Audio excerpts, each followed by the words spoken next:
Vamos orar mais uma vez.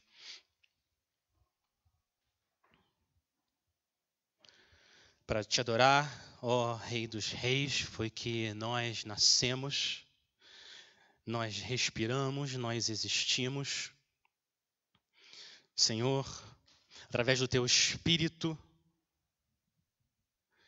ensina o Teu povo, nos ajuda a ver a glória que é pertencer ao Senhor, a alegria, a bem-aventurança que é fazer parte do Teu reino, comprados pelo Teu sangue, por causa da Tua graça e o Teu grande amor.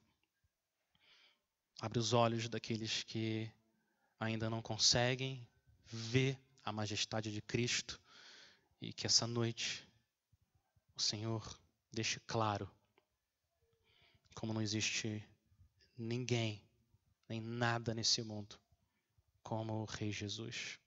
É por causa dele e no nome dele que nós oramos. Amém. Amém. Os impérios desse mundo surgem e desaparecem.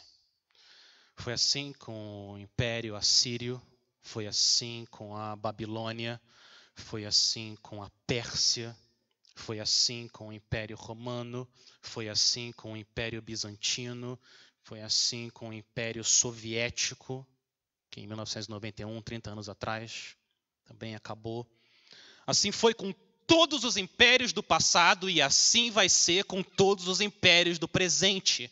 Eles são levantados e derrubados pela mão divina. Hoje eles são grandes, amanhã eles estão no chão. Mas existe um império que não para de crescer. Um império que nunca vai acabar, cujo rei nunca sai do seu trono. Os cidadãos desse império são transformados de glória em glória até o dia que eles vão refletir perfeitamente o imperador deles. Jesus, nosso grande imperador, começa o Sermão do Monte, talvez o primeiro sermão que ele pregou, descrevendo esse estado de alegria celestial, a bem-aventurança que os cidadãos comprados com o sangue dele têm. Aqueles que pertencem ao reino dos céus. Quando você se prostra diante desse rei, o que sempre acontece, por causa da misericórdia dele, é que ele estende o cetro dele de poder, como o rei Assuero fez com Ester, e você recebe favor dele. Com a autoridade toda que ele tem nos céus e na terra, ele declara você justificado e perdoado, e você entra no reino dele. Você se torna um filho de Deus. E ele coloca uma coroa na sua cabeça para comprovar que você é parte da família real. Você pode olhar para essas 8 bem-aventuranças como joias nessa coroa que o Senhor Jesus colocou na sua cabeça. 8 joias. Pobreza de espírito, choro, mansidão, fome e sede de justiça, misericórdia. Eles são limpos de coração, pacificadores e perseguidos. 8 joias da santidade. Da última vez que a gente olhou para esse texto, nós vimos as 2 primeiras joias. Eu vou passar mais rápido por elas hoje. Nós vamos parar para contemplar um pouco mais as 6 joias seguintes que o Rei da Graça coloca na nossa cabeça.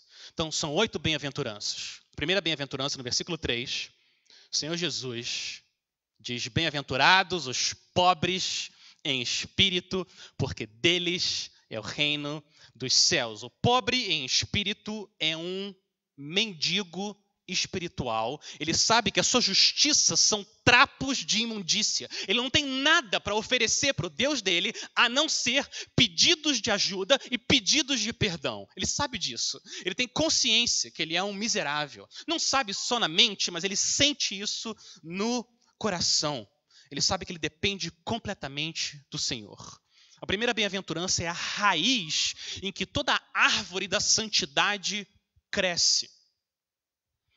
É o fundamento de todas as outras bem-aventuranças. Eu não consigo pensar em nenhuma outra melhor maneira de medir o quanto que a gente experimenta dessa bem-aventurança, da pobreza de espírito, como olhar para a nossa vida de oração.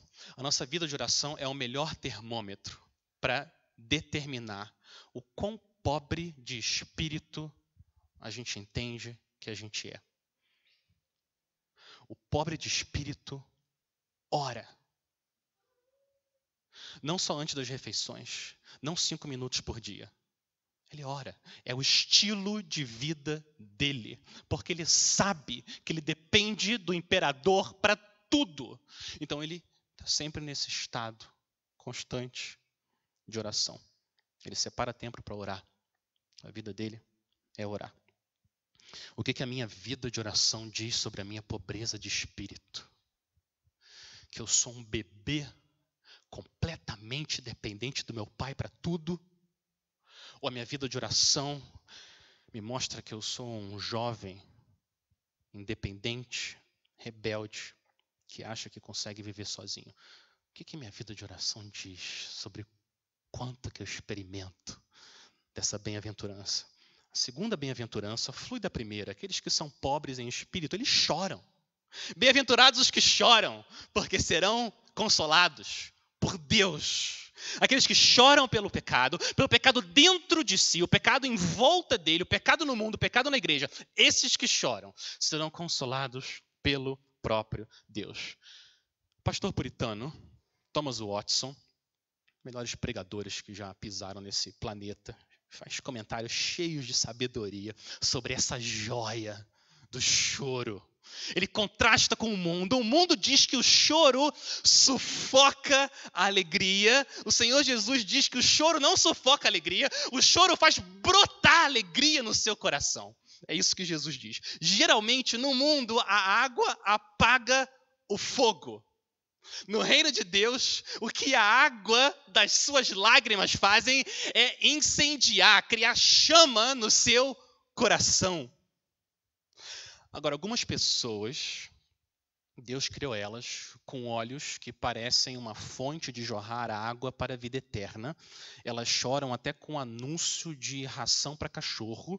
Só delas verem o cachorro lá e o menininho, começam a chorar. Elas choram para tudo. Tudo bem, se você é assim, glória a Deus. Algumas pessoas foram criadas com uma fonte mais seca nos seus olhos. O que Deus se preocupa mais do que olhos molhados são corações quebrantados. Esses são os bem-aventurados. Feliz é você, homem de Deus, mulher de Deus, que chora e se entristece pelo seu pecado. Você será consolado pelo próprio Deus. Ele vai enxugar as suas lágrimas. Essa é a segunda bem-aventurança. A terceira bem-aventurança que o Senhor Jesus diz, versículo 5. Bem-aventurados os mansos, porque herdarão a terra. Jesus reflete todas as bem-aventuranças de forma perfeita. A coroa dele brilha com uma glória que ninguém nesse mundo consegue reproduzir. E o próprio Jesus disse que ele, Jesus, o rei, ele disse sobre o coração dele: eu sou manso e humilde. Jesus diz: eu sou manso e humilde de coração. Quando você é manso, você reflete a própria glória do rei Jesus. Essa joia da mansidão, ela tem 2 tipos de brilho, se você me permite. 2 tipos de brilho que essa joia tem. Um é um azul celeste e o outro é um marrom terra. Porque a mansidão, ela reflete o seu relacionamento com Deus nos céus e com os homens aqui na terra. Em relação a Deus, o manso é aquele que se submete à vontade de Deus. Ele não vive como um mar revolto, cheio de onda, inconstante. O coração dele parece mais um lago, sereno, tranquilo, manso. Ele vive plantado junto à corrente de águas. É por isso que no devido tempo sempre ele dá fruto. E a folhagem dele nunca murcha. Mesmo diante das tempestades que a providência manda, e as dificuldades e os planos frustrados, ele não vive reclamando. Ele é manso. Ele confia no Senhor. Ele sabe que Deus ama a ele. Ele olha para a cruz e vê os seus pecados castigados em Jesus. Então ele bendiz o Deus da salvação dele, mesmo debaixo de uma tempestade. E quando o manso vê a erva daninha da murmuração nascendo no coração dele, o que ele faz? Ele pega aquela tesoura poderosa das promessas de amor de Deus e arranca tudo. E ele lembra, meu Deus me ama. Ele vai cuidar disso, porque ele é bom. Ele descansa. Ele é manso. Em relação a Deus, o manso responde com humildade e submissão. Em relação às pessoas, o manso responde com dignidade e gentileza. Dignidade e gentileza. Quem é manso tem dentro do seu coração convicção e compaixão. Convicção e compaixão habitam juntas. Ele não é agressivo, ele não é irado, ele não é duro. A resposta dele é branda e desvia o furor. Ele tem o domínio próprio que o Espírito Santo dá para ele. Ele não é pavio curto. O pavio dele é longo, enorme, como a paciência que o Deus dele tem com ele. Ele não explode rápido. Ele é manso. Ele é feliz. Essa bem-aventurança é quase uma citação de um salmo de Davi. O Senhor Jesus é cheio da palavra de Deus. Olha o que o Salmo 37:11 fala. Os mansos herdarão a terra. É quase a mesma bem-aventurança. Agora, olha o que Jesus faz. Vê se está certo fazer isso. Olha o que Jesus faz. Ele pega uma promessa para Israel, da terra prometida, aquela área geográfica na Palestina. Ele pega essa promessa, entrega para os discípulos e diz, é para vocês, a terra é de vocês. Está certo fazer isso? Claro que está certo, porque Jesus sempre interpreta a Bíblia de forma certa. O que o Senhor Jesus está fazendo aqui? Bom, o que acontece é que a terra prometida foi e sempre será uma ilustração, um ponteiro para o novo céu e a nova terra prometida. É isso que a terra prometida é. Hebreus 11:10 fala que Abraão aguardava a cidade que tem fundamentos, da qual Deus é o arquiteto e construtor. É para lá que a terra aponta. A terra que o Senhor Jesus vai criar aqui, quando ele voltar e renovar todo esse mundo, expulsar o mal, e só vai habitar aqui a justiça e o povo dele. Então os peregrinos mansos, eles andam nessa terra, agora ainda injusta, esperando a terra onde vai habitar a justiça. E por causa disso, eles têm essa sede e essa fome por essa justiça. Próxima bem-aventurança. Quarta bem-aventurança, olha o versículo 6. Bem-aventurados os que têm fome e sede de justiça. E a promessa é, porque serão saciados.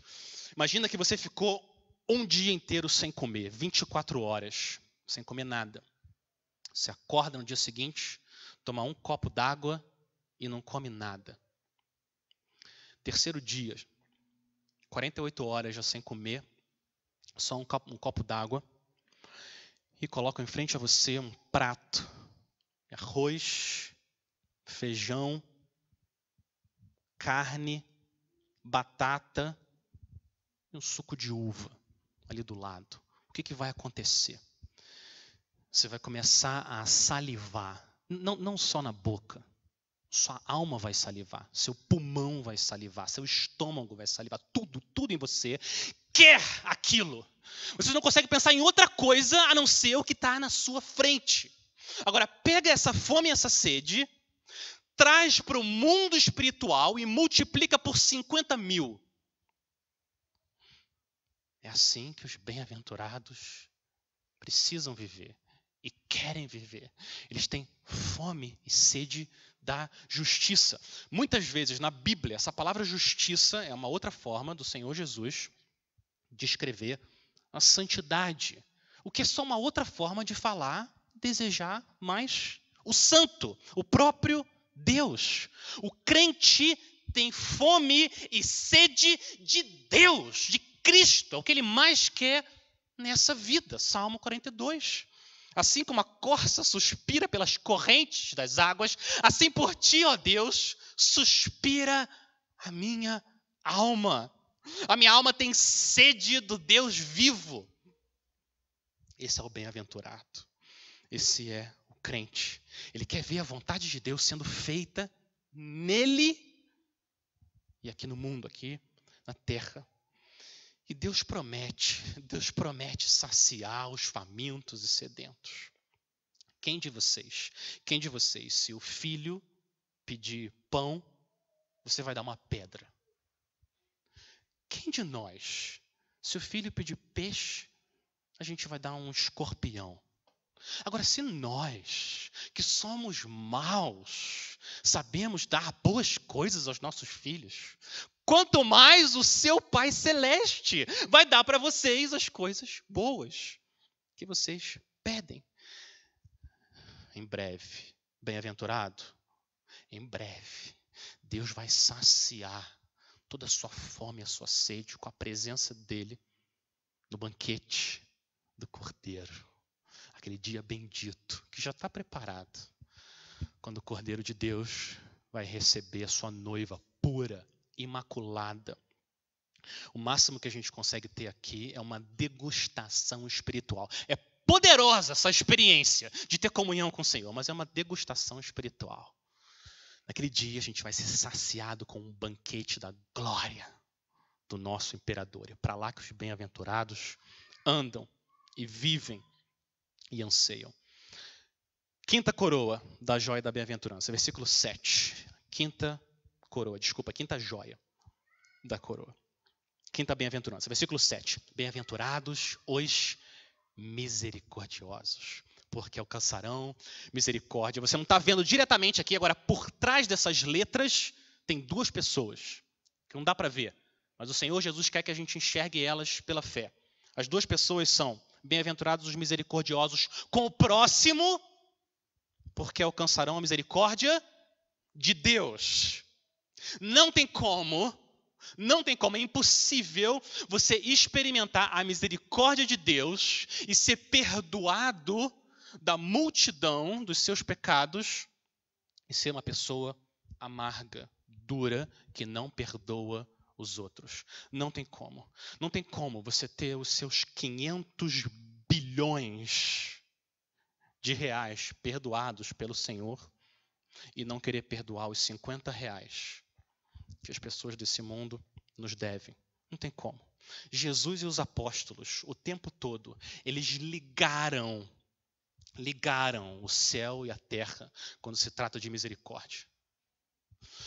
Aqueles que experimentaram a misericórdia vertical em relação a Deus, eles vão derramar aqui a misericórdia horizontal. Essas coisas sempre andam juntas. O apóstolo Paulo, em Colossenses 3, diz: perdoem-se mutuamente, caso alguém tenha motivo de queixa contra outra pessoa. Olha o que ele diz agora: assim como o Senhor perdoou vocês, perdoem também uns aos outros. Assim como o Senhor perdoou vocês, vertical, perdoem também uns aos outros. Ou a oração que o Senhor Jesus nos ensinou. Pedido vertical. Senhor, perdoa as nossas ofensas, assim como nós perdoamos a quem nos tem ofendido. Quem experimenta a misericórdia dos céus, distribui misericórdia aqui na terra. Esse é o poder que o Espírito Santo tem na vida dos bem-aventurados. Quando alguém peca contra você, vocês já experimentaram isso? Alguém peca contra você de forma injusta, e você olha para o seu coração, e tudo bem, é uma luta, mas você olha E o Espírito Santo mostra para você que você não quer simplesmente que a pessoa seja amaldiçoada, mas você se vê orando pela pessoa. Senhor, abençoa ela. Abençoa ela, Senhor. Dá arrependimento, dá graça. O Senhor fez isso comigo. Eu sou o pior dos pecadores. Senhor, abençoa aquela pessoa. Quando você vê isso dentro, isso não vem de você. Não vem. Só o Espírito Santo é capaz de criar isso no coração do pecador. Isso é prova, uma confirmação poderosa que você é filho de Deus. Agora, essa misericórdia dessa bem-aventurança, ela se estende não só aos culpados pelos pecados, mas também àqueles que sofrem nesse mundo. É uma compaixão também com os sofredores. A alma do misericordioso não fica imóvel diante do sofrimento. Ela se movimenta, ela ora, ela sofre junto. E se ela pode, ela se envolve, ela age. Assim é o misericordioso. E aqueles que experimentam essa alegria, essa bem-aventurança, o que o Senhor Jesus promete é que eles também vão alcançar a misericórdia do próprio Deus. Essa é a quinta bem-aventurança. Sexta bem-aventurança, versículo 8. Sexta bem-aventurança. Bem-aventurados os limpos de coração, porque verão a Deus. Essa é a promessa da Bíblia. O que mais você quer do que ver a Deus? Essa é a promessa. Todas as outras promessas, de alguma forma, estão conectadas a essa promessa. Ver a Deus. Por que nós queremos ser perdoados? Por que a gente quer ser perdoado? Porque a gente quer que o obstáculo do pecado seja removido para que a gente possa ver e experimentar comunhão com o Senhor. Para que a gente quer ser adotado por Deus? Por quê? Porque aqueles que são adotados veem Deus, veem o Pai e convivem, têm comunhão com Ele. Por que a gente quer ser liberto do poder do pecado? Por quê? Por que você quer ser liberto desse maldito poder do pecado que insiste em ofender o Senhor? Por quê? Porque a gente quer ver a Deus, e o que o pecado faz é embaçar a nossa vista. E a gente acha que a alegria está no pecado, como o André orou, ao invés da alegria está no Senhor, nosso Criador. É por isso que a gente quer ser liberto do poder do pecado. Não só porque ele afeta a nossa vida, ou afeta esse mundo, isso também, mas não é o principal. O principal é porque a gente quer ver a Deus, que o pecado cega a gente para o ser mais belo do universo. Apocalipse 22, último capítulo da Bíblia. O Senhor diz: nunca mais haverá qualquer maldição. Nunca mais. Nela estará o trono de Deus e do Cordeiro. Os seus servos o adorarão e contemplarão a sua face. Verão a Deus. É o que ele está prometendo. Bem-aventurado, você em breve vai ver a Deus. Essa é a promessa das promessas. Ver o resplendor da plenitude, da beleza, da glória do Senhor. Mas essa promessa é para um grupo de pessoas. Olha o que o versículo 8 diz. Para os limpos de coração. Limpos de coração. Hebreus 12, 14. Procurem viver em paz com todos e busquem a santificação, sem a qual ninguém verá o Senhor. Sem buscar a santificação, ninguém verá o Senhor. O que acontece é que a sujeira do pecado funciona como uma cera nos nossos ouvidos espirituais. E a gente não consegue mais discernir a voz do nosso Deus. A falta de limpeza no coração, que acontece quando a gente não busca a santidade e a face do Senhor, o que acontece é que essa falta de limpeza no coração funciona como uma anestesia. E o nosso coração fica mais duro, fica insensível. A gente não consegue mais sentir o dedo de Deus na nossa vida, direcionando os nossos passos. Agora, os limpos de coração, eles não são sem pecado. Não é isso que o Senhor Jesus está falando. Os limpos de coração são aqueles que buscam a santificação. Como Hebreus 12 diz. Os limpos de coração são aqueles que não são hipócritas. Esses são os limpos de coração. Eles não têm uma vida dupla. Uma vida na igreja e uma vida em casa. Ele é uma pessoa no privado e uma outra pessoa no público. Esses não são os limpos de coração. Os limpos de coração são pecadores que têm a consciência limpa, porque eles vivem com integridade. Eu quero lembrar vocês de um fenômeno espiritual muito importante, que os bem-aventurados experimentam. É importante, porque vários de vocês têm a consciência sensível, e vocês têm que lembrar desse fenômeno. É um fenômeno espiritual que se chama clareza da sujeira. Clareza da sujeira. O que é isso? O que acontece é o seguinte: aqueles que andam mais perto da luz, aqueles que estão mais perto do Senhor Jesus e da luz dele, o que acontece é que eles conseguem ver mais claramente as manchas que ainda sobram na alma deles.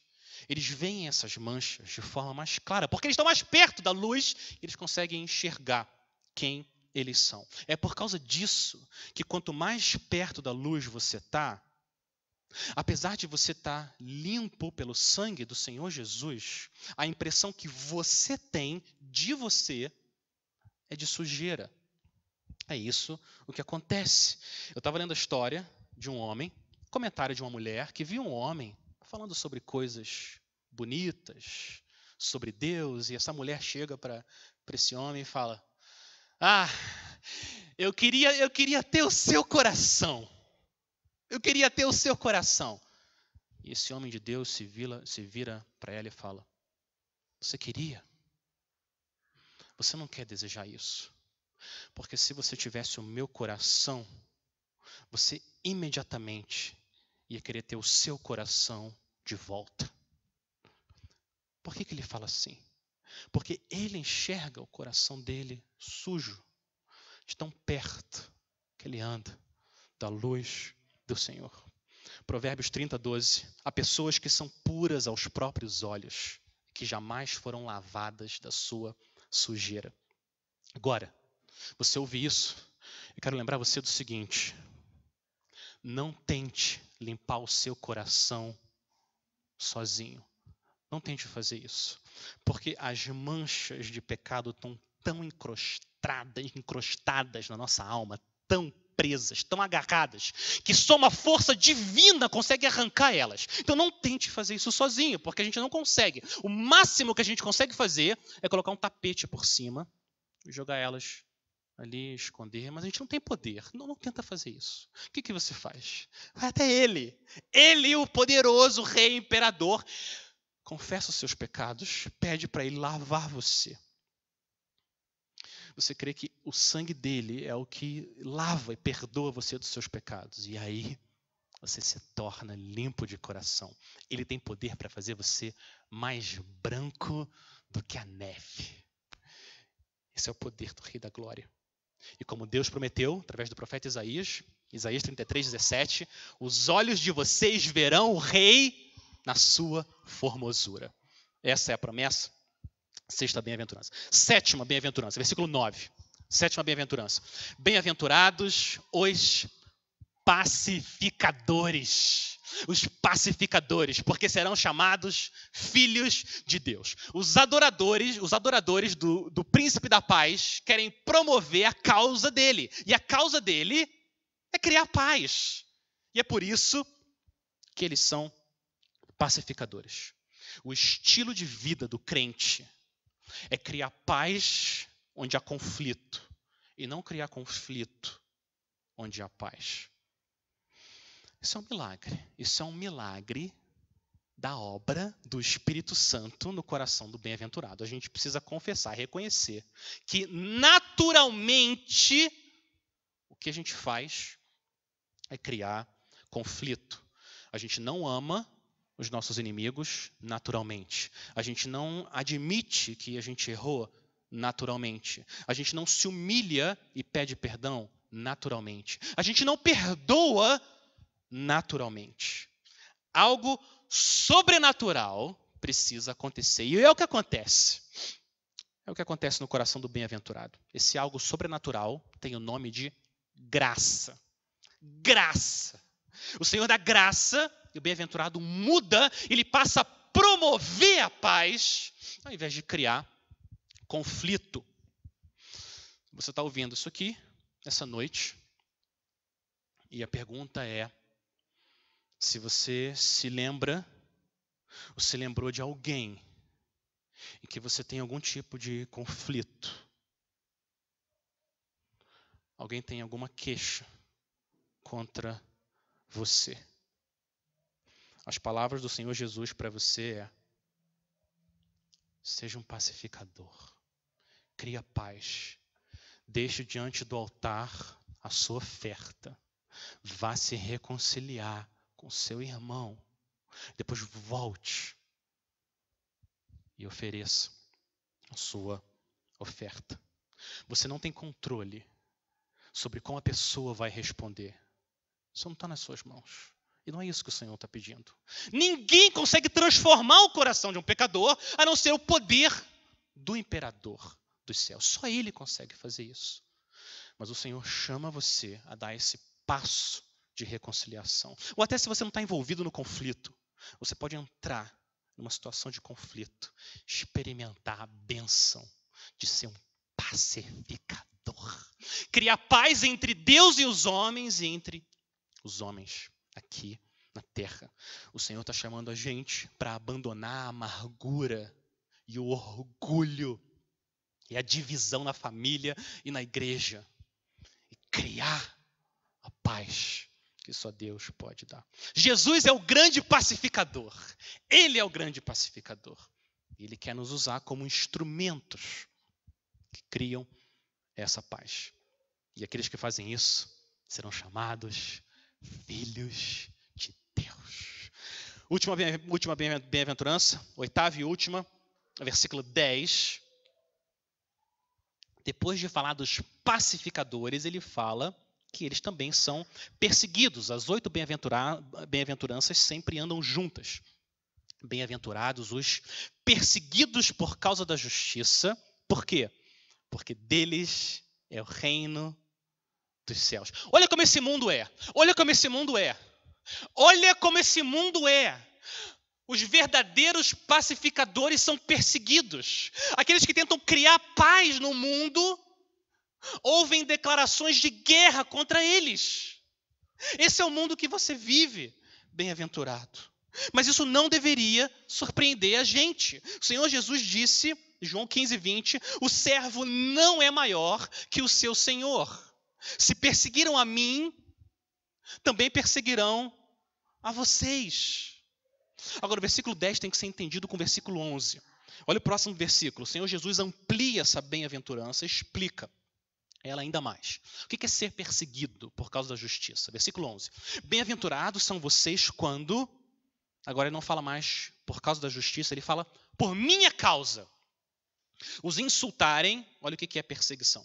Os insultarem, os perseguirem e mentindo, disserem todo mal contra vocês.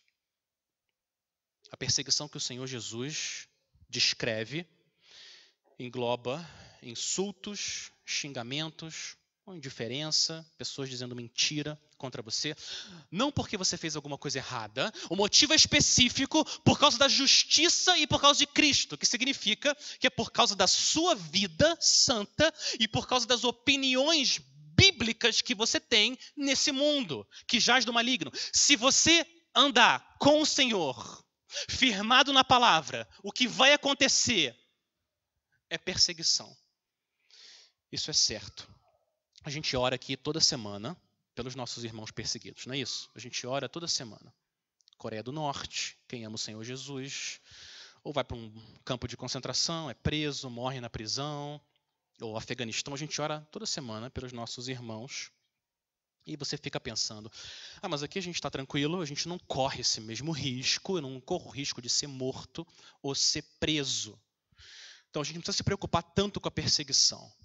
A minha palavra para vocês, povo de Deus, eu não sou um profeta, sou só um miserável pastor, pecador. Mas a minha resposta para vocês é, não somos perseguidos? Ainda não. Mas falta pouco tempo. Eu acho Entendo que falta muito pouco tempo. Esse ambiente de liberdade e calmaria, ao que parece, está prestes a acabar. Satanás está enviando uma onda de ódio pelos 4 cantos do mundo. Se as suas opiniões forem bíblicas e você viver para a glória do Senhor, cheio de amor, você vai ser perseguido. E essa onda chegou no Brasil também. Um jogador de vôlei chamado Maurício Souza, meses atrás, ele só deu a opinião dele nas redes sociais. Ele ficou triste que o herói, o super-homem, estava ali numa foto junto com outro homem. E ele demonstrou a frustração dele. O que estão fazendo? Ele foi demitido, perdeu o emprego, escorraçado, acabaram com a reputação dele. É o que as pessoas estão chamando da cultura do cancelamento.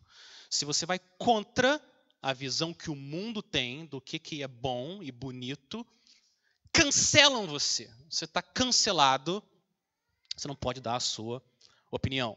Eu não sei tudo o que o Maurício Souza falou, não estou dizendo que eu concordo com tudo que ele falou. O meu ponto é, você dá uma opinião sobre algo que Deus diz que é errado. Claramente, a palavra de Deus condena a prática homossexual. Uma pessoa que tem esse estilo de vida, a palavra do Senhor diz, não herdarão o reino dos céus. O que os crentes querem fazer é amar essas pessoas. A gente ama elas. A gente quer oferecer o perdão do Senhor Jesus. Nós também somos pecadores. Todos pecaram e carecem da glória de Deus. A gente só quer oferecer o perdão. Se você se arrepende, vem para Cristo. Você está limpo para sempre. Você é nosso, você é dele. A gente só quer oferecer o perdão. Mas Satanás quer amordaçar a boca dos crentes. Ninguém pode cancelar a expansão do imperador e Senhor Jesus Cristo. Isso não vai acontecer. Então, se não crentes debocham de você, insultam você, se você perde uma promoção no emprego por causa da sua vida e das suas convicções, se você perde uma bolsa, se você tem que sofrer simplesmente porque você ama Cristo, a palavra de Deus e as pessoas, eu quero dizer para você que você está num bom caminho. Isso é um bom sinal. O Senhor Jesus fala que o reino dos céus, versículo 10, o reino dos céus é seu. É seu. Essa é a promessa dele. A perseguição é uma evidência que você realmente é crente. Agora, o crente nunca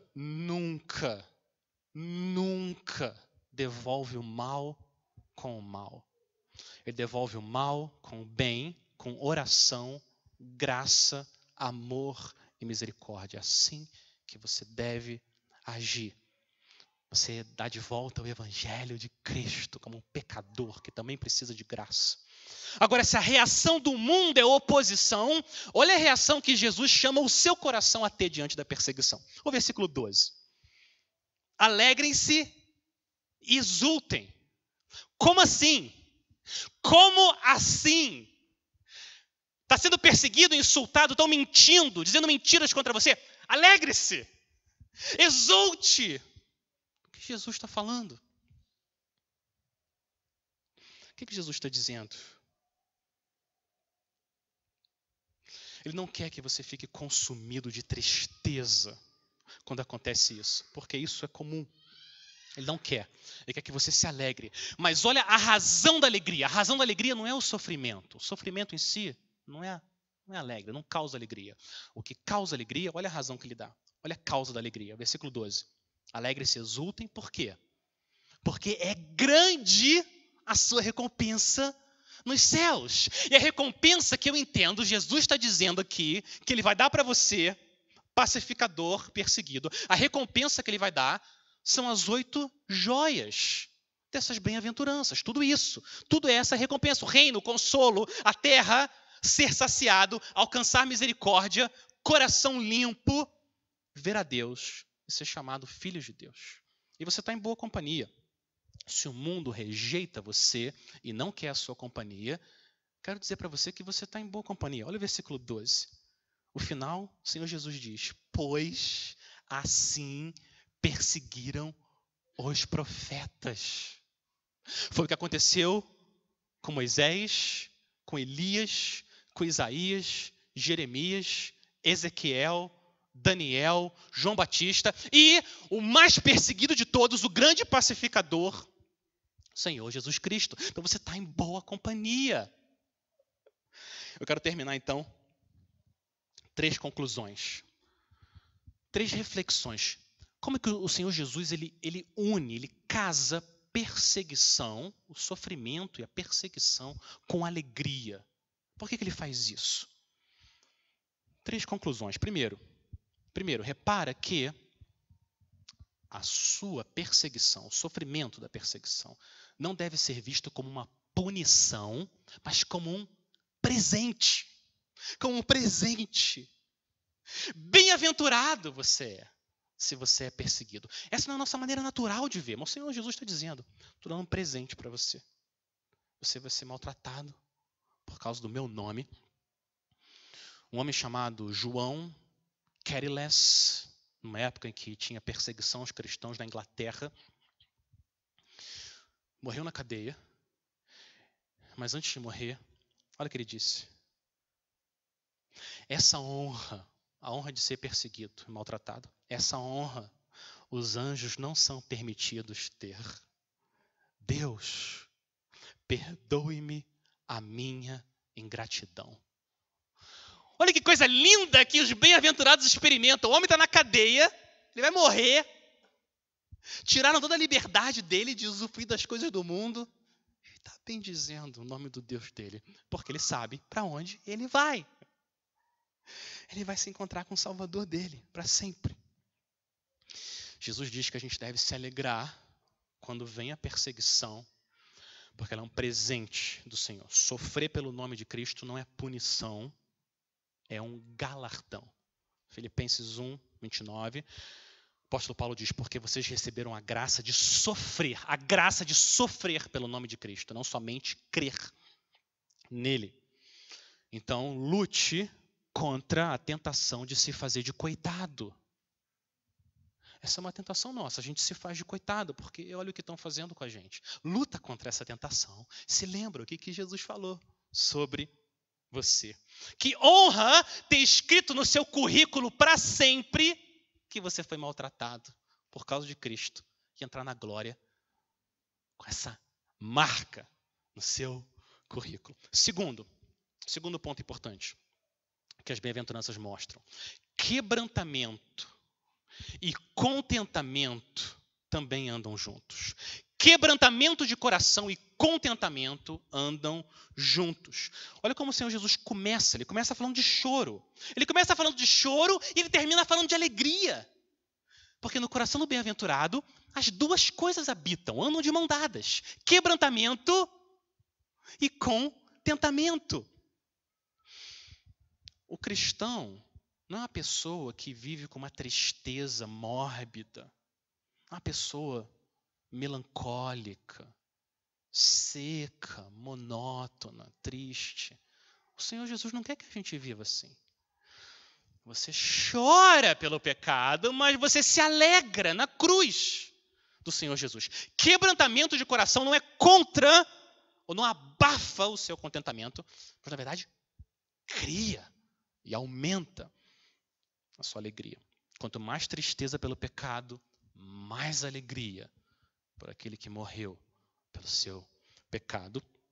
Terceira observação: a perseguição e qualquer tipo de sofrimento são lembretes poderosos que Deus está dando para você, lembrando você que aqui não é o seu lar.